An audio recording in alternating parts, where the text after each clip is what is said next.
নমস্কার, কেমন আছেন সবাই? আজ অনেক দিন পর চলে এলাম নতুন একটি ভিডিও বা ব্লগ নিয়ে। আমি আর মেয়ে গত শনিবার চলে গেছিলাম কালীঘাট মন্দিরে পুজো দিতে। হাজরায় মেয়ের ক্লাস চলে, সপ্তাহে 2-3 দিন হাজরা যাওয়া হয়, তবে মন্দিরে কালীঘাট মন্দিরে সেভাবে যাওয়া হয়ে ওঠে না। কিন্তু সেদিনকে শনিবার ঠিক করলাম মা মেয়ে দুজনে চলে যাব, তাই চলে গেলাম।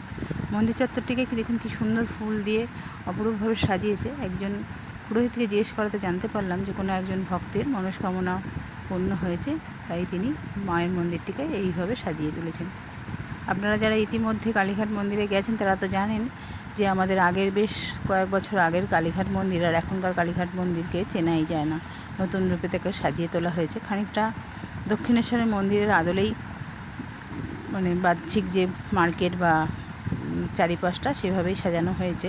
দেখুন দোকানগুলোকে একভাবে সারিবদ্ধ করে একটা রোয়ে আনা হয়েছে লাইট দিয়ে অপরূপভাবে। রাতের মন্দির চত্বর তো অপরূপ সুন্দর।